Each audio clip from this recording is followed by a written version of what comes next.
What's going on, family? Scrapbook Boxing Museum of the Forgotten Fisticuffs series. We're going to continue examining 100 years of World Championship fights. We're in the middle of 1912, but I want you to take a look at this screenshot. And we're looking at Pete Herman. He's the former bantamweight champion from New Orleans. He's to your left. To your right is Joe Lynch from California. In the middle, you're looking at Charlie White. He's the referee. You hear me mention his name plenty of times. That's Charlie White. But in this particular fight, the fight took place in Brooklyn, New York. And Pete Herman was the former bantamweight champion. And by the time this fight was over, the referee, Charlie White, raised the hand of Pete Herman. And once again, Pete Herman would become the bantamweight champion of the world. Thursday, July 4th, 1912, World Heavyweight Champion Jack Johnson, the Galveston Giant, would knock out Fireman Jim Flynn. How would that happen? Well, Jim Flynn was disqualified by the referee. His name was Edward W. Smith. And Edward W. Smith had enough of Fireman Jim Flynn's antics, racial slurs, consistent headbutting of Jack Johnson. And the sheriff would step into the ring and disqualify Fireman Jim Flynn. Jack Johnson was 34 years of age, stood 6 foot, 1 inch. He had a 74-inch reach. Had a fighting career record of 51 wins, 5 losses, 9 draws, 24 by the knockout route. 4 fighters such as Jim Jeffries, Stanley Ketchel, and Tommy Burns. Fireman Jim Flynn was 32 years of age at the time of this fight. He stood 5 foot 10.5 inches. He had a 69-inch reach. He had a fighting career record of 59 wins, 15 losses, 20 draws, 39 knockouts. And he fought Carl Morris. This fight was scheduled for 45 rounds. Fireman Jim Flynn. His name was Andrew Chalacion. He was also known as Andrew Haynes. He was born December 24th, 1879, Hoboken, New Jersey. He died April 12th, 1935. He was 55 years of age at the time of his death. And he would die in Pluto, Colorado. He had a fighting career record, total, of 145 total bouts, 72 wins, 45 losses, 56 knockouts. He was stopped 26 times. I believe it was 26 times. I'm sure it was. 22 draws. He was in the ring with the likes of Sam Langford several times. Ed Gunbo Smith, Jack Dillon, who was known as the Giant Killer. He would wind up becoming a light heavyweight champion. Battling Levinsky, who would also become a light heavyweight champion. Fred Fulton, who was the White Hope heavyweight champion. Carl Morris, who was also the White Hope heavyweight champion, and Luther McCarthy, and several others. So that's the story with Jack Johnson and Fireman Jim Flynn. That was their second fight. July 4th, 1912, lightweight champion Ad Wargas, the Michigan Wildcat, mixed it up with Mexican Joe Rivers in Vernon, California. Now, here's a fight that is very interesting. Now, Al Wargas was born February 8th, 1888. He died April 14th, 1955. He was 67 years of age at the time of his death. Stood 5 foot 4.5 inches. He had a 65.5-inch reach. From Cadillac, Michigan. They called him the Michigan Wildcat. Fought from 1906 to 1920. Had a fighting career record of 60 wins, 13 losses, 40 knockouts. And he was only stopped 3 times with 17 draws. March 6, 1916, he was in a ring with Freddie Welch, and he lost to him. December 17, 1915, Leach Cross, who was the fighting dentist, lost to him. March 31st, 1916, Ever Hammer. Very good fighter from Chicago. August 6, 1915, Joe Welling, lost to him. Now, Joe Welling was the fighter that Johnny Dundee and Joe Welling, they would be the first fight. Well, I should say they should have the first fight under the Walker Law in 1920. That was big at that time. July 23rd, 1915, Rocky, Kansas. And Ad Wargas would lose to him. Ad Wargas was one of 7 children. He would be in the ring with Mexican Joe Rivers, Los Angeles. Joe Rivers was born March 19th, 1892 in Vernon, California. He died June 25th, 1957. He was 65 years of age at the time of his death. Stood 5'4". He was a lightweight and had a 68-inch reach. I don't know how I know this stuff. Amazing. 68-inch reach. He had a career record of 78 total bouts, 40 wins, 24 losses, 21 knockouts, and he was stopped 6 times. He'd be in the ring with fighters such as Joe Benjamin. December 21st, he would defeat him in 11 rounds on Street Playhouse Road. He'd also be in the ring with Joe Thomas. November 20th, he would lose to him. That fight was in New Orleans. December 8th, Richie Mitchell, Milwaukee Auditorium. He would lose to him. January 24th, he would face Richie Mitchell again. Cincinnati Music Hall. It was an arena there. And he would defeat him in 10 rounds. But these two men would get it on in 1912. Unbelievable fight these two men would have. And what took place, Jack Welch was the referee. He was an employer of I guess I should say employee of Ad Wargas. And he worked for Ad Wargas. So unless Ad Wargas was stretched out cold, Ad Wargas would win the fight. And it was a double knockdown. Both these men were going down together several times during the course of the fight. But eventually, it would be a double knockdown, and Ad Wargas would be helped up by Jack Welch, referee, as Mexican Joe Rivers was counted out. It's a famous fight that took place, 1912. Phenomenal. August 3rd, 1912. Abe Patel draws with Harlem Tommy Murphy in 20 rounds in defense of its featherweight championship crown. San Francisco, California is where the fight was held. August 3rd, Sam Langford, who was known as the Boston Tar Baby, but I know him as the Boston Bone Crusher. He defeated Australian heavyweight champion Sam McVeigh, 20 rounds, and became the new Australian heavyweight champion. He reigned his colored heavyweight title. And they fought in Sydney Stadium, which is in Sydney, Australia. I got to tell you something. Sam Langford came in as a featherweight in 1902. As a matter of fact, he had 3 fights as a featherweight. That's recorded. But yet he would win the featherweight championship belt in Boston. It was a Boston amateur featherweight championship belt. And he was collecting titles ever since. He fought more champions than any other black fighter during the course of that time.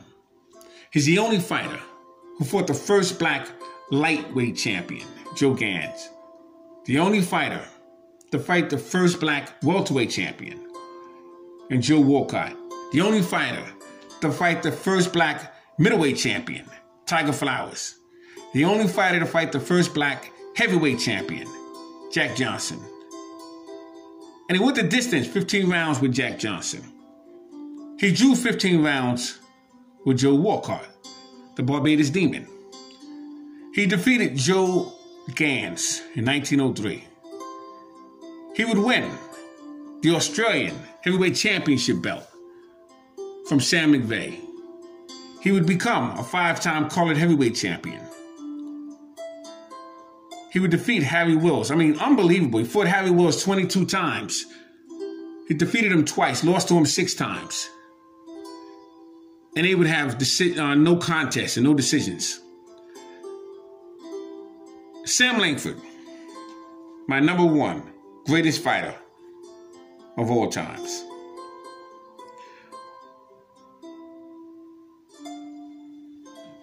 Now, August 19th, heavyweight Luther McCarthy. He was in the ring with heavyweight champion Jess Willard. And it went 20 rounds, as ruled. It was a no-decision contest. New York's Madison Square Garden. Boston Daily Globe, the New York Sun, Chicago Tribune called it a draw. Jess Willard received a newspaper decision from the New York Times. Jess Willard was also, he was a last-minute replacement when Luther Perkley couldn't make the fight during an injury of his mouth a month earlier. And Willard would get the call. July 29th, 1912, New York's Madison Square Garden. Quite a story. October 10th, world colored and Australian heavyweight champion, the Boston Bone Crusher, Sam Langford. He knocks out Sam McVeigh in 11 rounds. Perth Australian Exhibition Stadium. McVeigh called a body blow from Langford, and they claimed it was a foul, in which it was not allowed. The referee did not acknowledge it. So McVeigh didn't come out of his corner. Called himself protesting in the 11th round. And it was controversial because Sam McVeigh really was never a quitter. He went 49 rounds, brutal rounds in 1909. One of the most savage fights in boxing history. It was in Paris, France, against Joe Jeanette. So he's not a quitter. So it's on record that he protested, but he didn't come out in the 11th round because he claims it was a low blow and the referee didn't acknowledge it. And so he sat it out. But Sam Langford would be victorious over Sam McVeigh. October 12th, 1912, 20-year-old, 6'4" heavyweight, Luther Mccarthy, makes his West Coast debut over 26-year-old Al Kaufman, drops the title. He was 6'1", big guy. Dropped him 3 times before punching him through the ropes.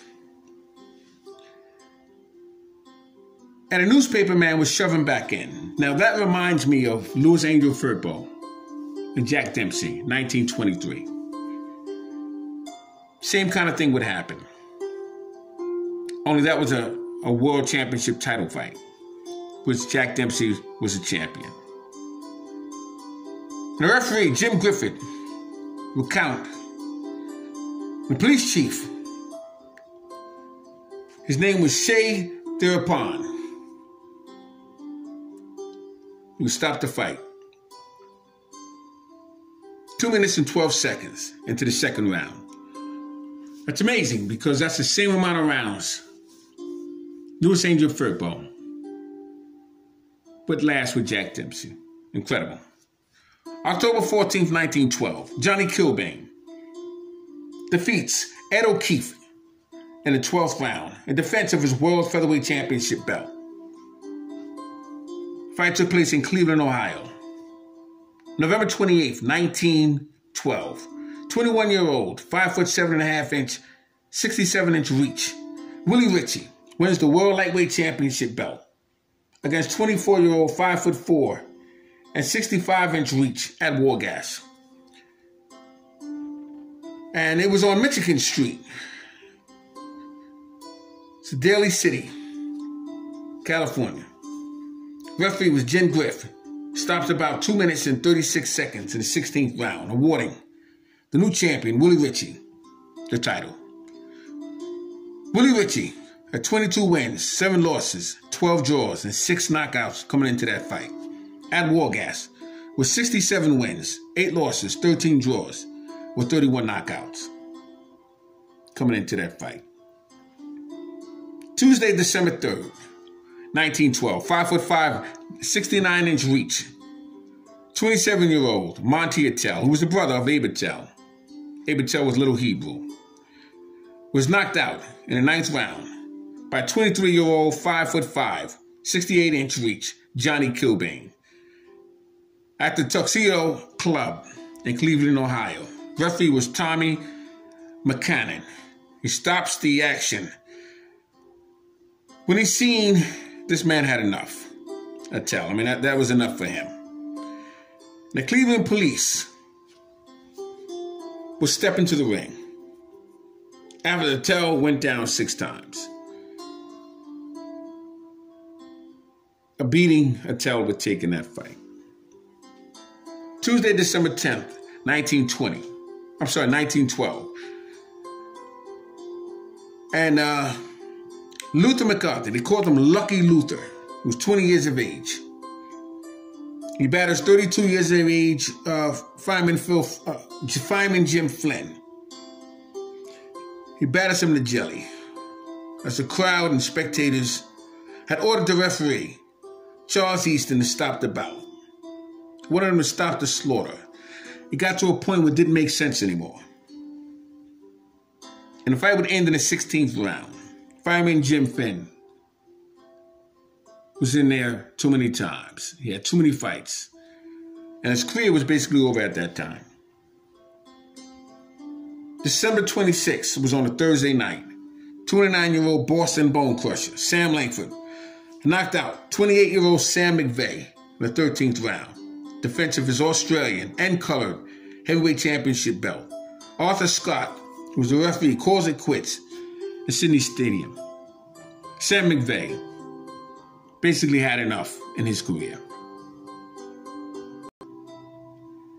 December 27th, 1912.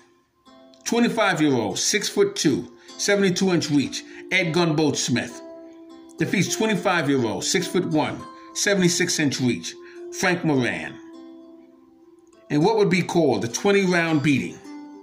Gunbo Smith had Frank Moran down at the end of the second round,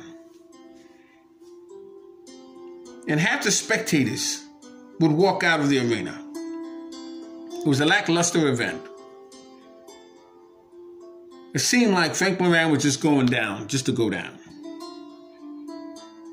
And towards the middle of the action, by the 15th round, almost all the crowd had walked out. Dreamland Rink, which was San Francisco, California. And unfortunately for Ed Gunbo Smith, he was not paid for that fight. The fight was under investigation. January 1st, 1913. Heavyweight Luther McCarthy stops Al Platzer in 18 rounds, Vernon, California, and won the White Hope Heavyweight Championship belt. Now in this series, I have to name all the championship belts.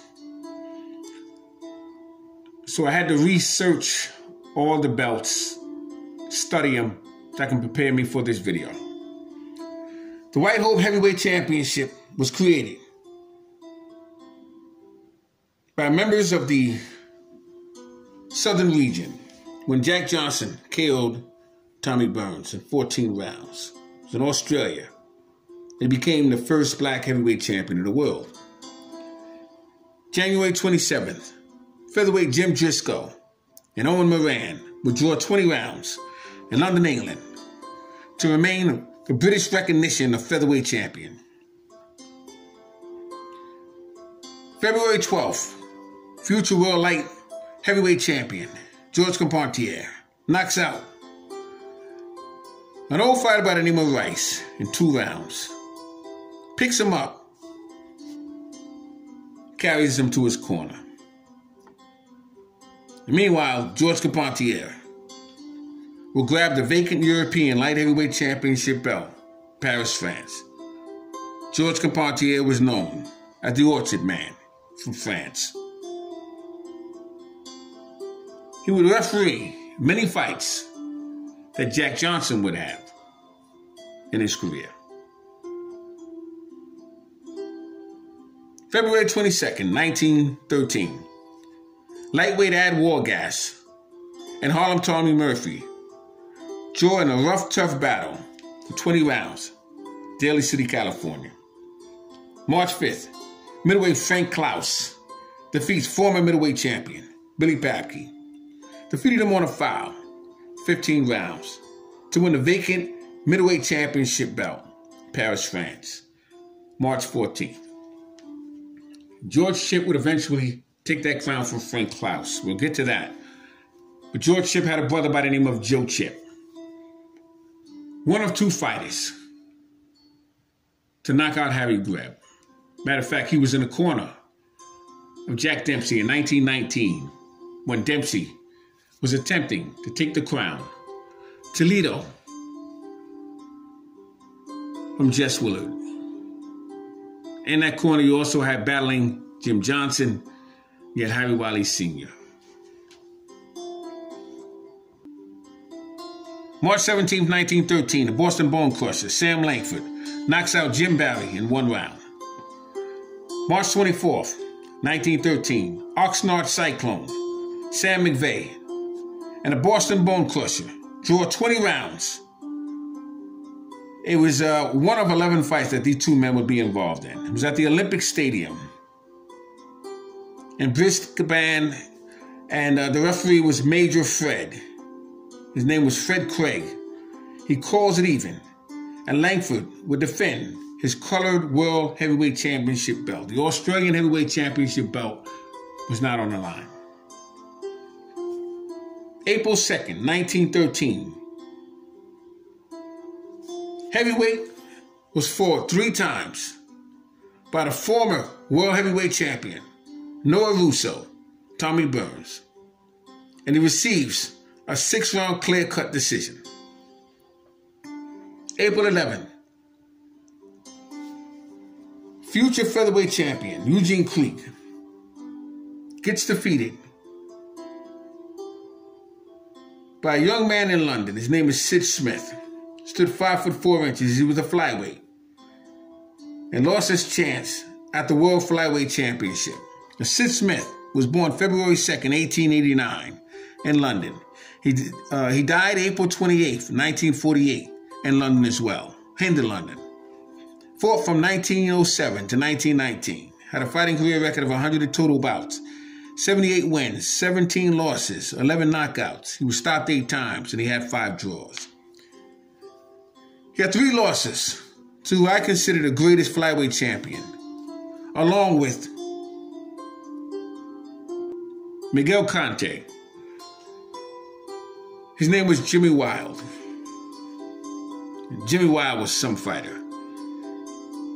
Unbelievable. He was stopped by Pancho Villa. It was towards the end of his career. But he was still one of the greatest flyweights of all times.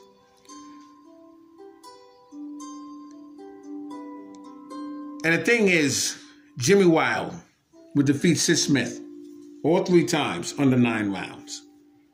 December 12, 1915, Jimmy Wild defended his claim as British 112-pound title champion.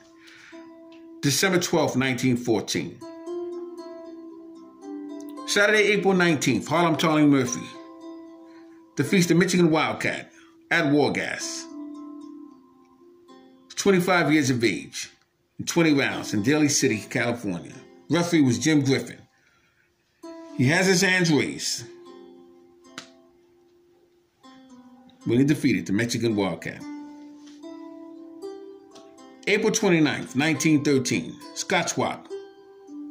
19-year-old Johnny Dundee draws with world featherweight champion Johnny Kilbane.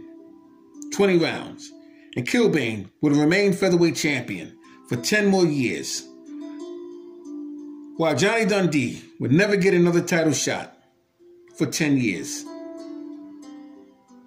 That's incredible. Wouldn't be until Johnny Dundee was 29 years of age when he would get another shot. Johnny Dundee, Scotch Wop. I have him ranked number 9 collectively with Benny Leonard and Tony Canzoneri, the greatest fighters of all time. He was a great rope dancer. When we get to the 1920s, we'll talk a lot about Johnny Dundee. I'll do about 2 more fights and then I'm going to end this video. May 13th, World Heavyweight Champion Jack Johnson gets arrested and charged for the Mann Act. They call it the Mann Act, for illegally crossing white women over state lines. But what was amazing about this case with Jack Johnson, first of all, that's not what the Mann Act was made for. It wasn't for a specific person or a specific case. And Bill Shriver, who was his wife at the time, was the woman who he crossed over state lines with. So it's really amazing. And the charge was if you escorted a white woman or group of white women over state lines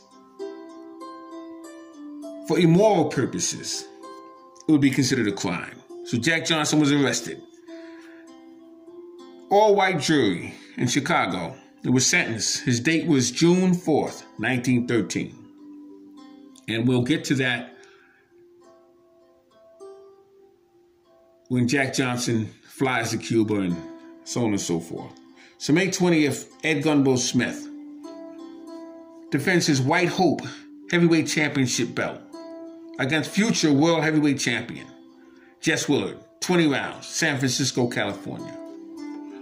And this would get Jess Willard a lot closer to fighting Jack Johnson in 1915. So I'm going to end this video. Stay with me. 100 years of world championship fights. I'm Scrapbook Boxing, Museum of the Forgotten Fisticuffs series. All great fights and all great fighters will never be forgotten on my channel. I want to recognize 3 fights that took place for the British Heavyweight Championship belts, because I want to try and get as many championship fights as I can in this series. August 4th, 1913. Bomb Billy Wales knocks out Pat O'Keefe, 15 rounds in London, England. August 4th, 1913. Bomb Billy Wales knocks out Pat O'Keefe, 14 rounds. September 10th, 1913. Bomb Billy Wales knocks out Gunnar Moyer in 5 rounds in London, England. And there's a few more I can't think of the top of my head. But we'll continue the series. Scrapbook Boxing, Museum of the Forgotten Fisticuffs series. All great fights and all great fighters never be forgotten on my channel. Stay with me for the duration of this series. It'll be over about 2 more months. But I'm going to get every championship fight ever fought in boxing history. Salute.